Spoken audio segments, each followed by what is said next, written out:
Ya, mungkin saya ke Mas Adi Prayitno. Kira-kira dengan strategi partai politik yang PKS masih mikir-mikir dulu akan berkoalisi dengan siapa, padahal ada nama Pak Anies yang diusung Nasdem. Atau Nasdem yang bikin 3 nama bakal calon supaya kemungkinan untuk berkoalisi dengan partainya ini banyak. Jadi ibaratnya tarik 3 langsung ini. Bagaimana?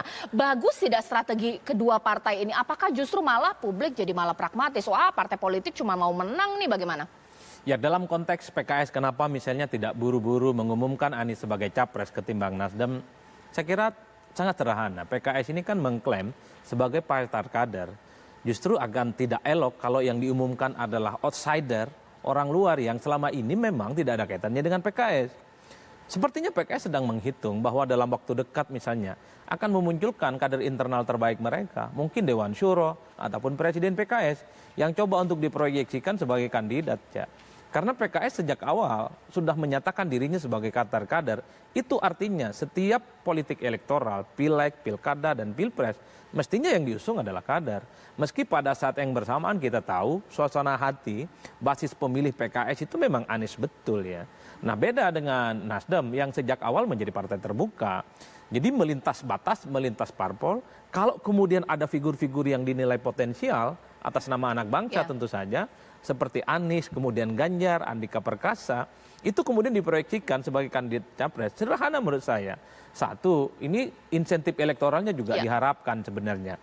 Bahwa basis pemilih yang terasosiasi ke Anies, ke Ganjar, dan Andika, secara perlahan migrasi dan hijrah kepada Nasdem. Tentu Nasdem berkalkulasi tentang itu ya. Dan yang paling penting juga, kenapa justru yang muncul Anies, Andika, dan Ganjar? Ini kan menjadi pertanyaan penting. Padahal nama-nama besar di negara ini juga banyak. Makanya saya selalu mengatakan, saya membayangkan kalau di Rakernas itu muncul nama Prabowo Subianto. Karena sebelumnya juga sedang melakukan silaturahmi politik. Nama juga nama AHY muncul. Karena sebelumnya sudah datang dengan SBY ke markasnya Nasdem. Ataupun muncul namanya Puan Maharani. Bukankah Puan juga adalah orang penting saat ini pimpinan DPR, putra putri terbaik bangsa yang juga sangat layak untuk diproyeksikan. Hal-hal ini kan sebenarnya menjadi pertanyaan penting yang sebenarnya terlihat agak sepele tapi substansial. Oh ternyata kenapa Ganjar? Sangat mungkin kalau Ganjar tidak diusung oleh PDIP, sangat mungkin altar karpet besarnya itu disediakan oleh Nasdem. Kan itu yang sebenarnya menjadi pesan politiknya, terutama kepada PDIP. Ingat loh, kalau Ganjar tidak diusung oleh PDIP, begitu banyak ranjau-ranjau politik yang sebenarnya sudah disediakan oleh partai politik yang lainnya. Karena KIB juga sempat memention nama Ganjar.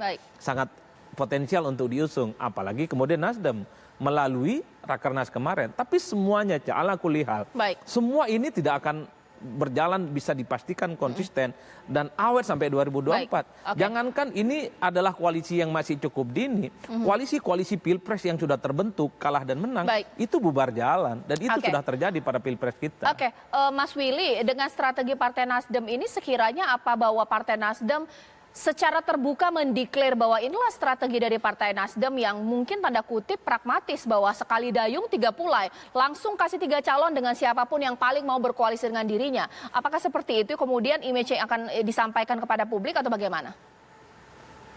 Ya, harusnya hak untuk menjadi calon presiden atau bakal calon presiden itu tidak hanya kepada ketua umum partai, tidak hanya kepada menteri-menteri atau kepala daerah.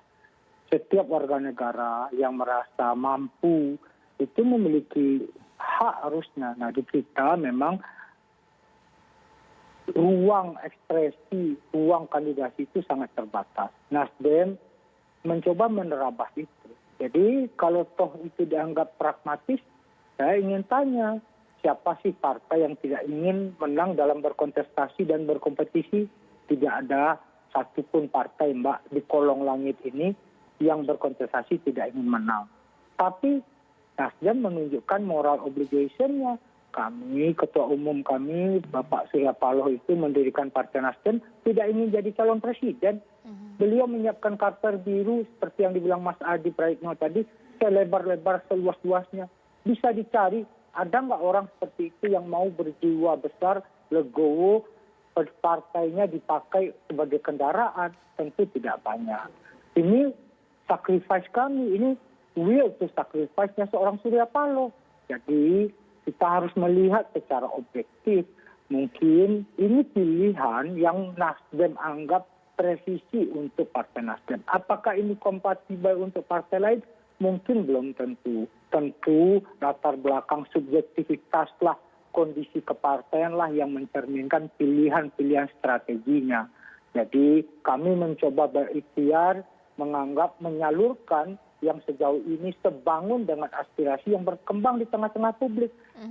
Dua nama diantaranya yaitu Bapak Anies Baswedan dan Bapak Ganjar Pranowo itu hampir di semua survei merajai. Yang kedua Bapak Andika Perkasa, di tengah-tengah situasi kita yang membutuhkan stabilitas ekonomi pasca pandemi, bagaimana ancaman krisis global itu menjadi sebuah pertimbangan bagi kami di Partai Nasdem. Jadi inilah effort Partai Nasdem menghadirkan 3 putra-putri terbaik. Siapa yang nanti akan menjadi calon presiden Partai Nasdem, proses dinamikanya lah. Karena kami baru memegang separuh tiket. Boarding pass itu belum kami pegang. Jadi koalisi itu menjadi sebuah keniscayaan. Oke. Mungkin saya ke Pak Jazuli. Pak Jazuli, sepakat tidak sih apa yang dikatakan oleh Mas Adi bahwa jangan-jangan PKS ini juga sedang memikirkan untuk tetap mengusung kader sendiri, entah nanti dipasangkan menjadi cawapres, tapi mengingat pun nanti usung kader sendiri, kira-kira bisa saing nggak sih dengan ini nama-nama yang diusung dari Partai Nasdem ini bintang semua. Bisa dikatakan bahwa 2024 ini perang bintang. Apakah bisa disisipkan ini kader dari PKS seperti apa? Ya, pertama sebagai pengamat tentu sah-sah saja melakukan penelitian pengamatannya. Kemudian kalau dalam politik semuanya serba mungkin, tentu saja.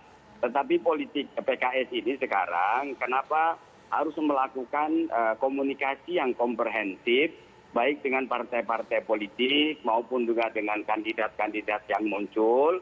Ibarat kita mau berlayar di lautan, kita harus pastikan bahwa perahu yang kita pakai itu betul-betul kuat dan tangguh. Yang kedua, nakodanya ini betul-betul paham tentang perjalanan. Perahunya kuat, kalau nakodanya nggak paham kompas bisa nyasar. Nakodanya juga cerdas, cerdik, dan hebat, kemudian perahunya nggak kuat juga bocor di tengah jalan, nggak sampai pada pelabuhan. Jadi PKS ini tidak ingin terburu-buru dan tidak ingin gegabah, karena nanti ini menyangkut nasib bangsa dan negara selama 5 tahun yang akan datang. Sehingga PKS betul-betul sekarang ini lagi konsen membangun komunikasi dengan berbagai macam pihak partai politik, dengan kekuatan politik, bahkan juga dengan ormas-ormas yang ada yang kita coba ajak bicara ke depan. Karena ormas-ormas yang ada juga bagian dari akan berkontribusi memberikan suaranya dalam pilpres yang akan datang.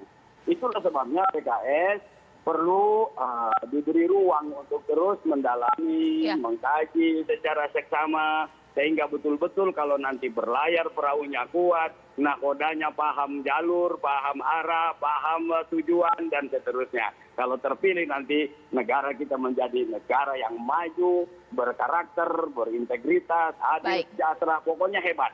Oke, baik. Mungkin terakhir dan singkat saja Mas Adi, sekiranya pendekatan-pendekatan partai politik yang dilakukan nanti mungkin pekan depan akan lebih intens lagi. Sekiranya ini akan dinikmati oleh masyarakat, para pemilih, ini pasti masyarakat adalah para pemilih, atau mungkin mereka ini sangat antipati karena wah inilah strategi dari partai politik untuk bagaimana caranya supaya mereka memenangkan Pilpres. Jadi kembali ke judul sebenarnya. Jadi apakah dagangan politik Nasdem ini laku atau tidak? Kalau melihat Anies dan Ganjar mestinya laku. Ini produk politik yang bagus, di survei-survei menjulang. Tinggal bagaimana cara Nasdem menjualnya ke publik. Itu insentif politiknya ya. Dan saya tidak bisa membayangkan kalau capres yang bertanding di 2024 itu adalah nama-nama yang tidak dikenal oleh publik.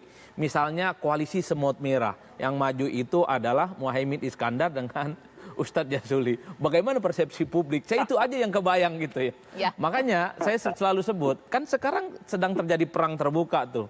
saling sindir bahwa ada capres surveinya bagus tapi belum tentu dapat tiket. Baik. Ada partai yang sudah Baik. dapat tiket, punya poros tapi tidak Baik. punya jagoan. Baik. Disinilah yang saya kira memang letak dinamikanya. Kok saya rasa-rasanya jelang akhir tahun ataupun tahun depan ini konstelasinya akan totali berubah semuanya. Baik, kita tunggu nanti bagaimana ini akan berubah ataukah mungkin nanti pekan depan sudah ada koalisi yang terbentuk ini dari Partai Nasdem entah bersama dengan PKS atau juga partai lain. Ini memang politik pasti cair, segala kemungkinan mungkin akan terjadi. Terima kasih Mas Adi, Mas Willy, Pak Jazuli dan sesaat lagi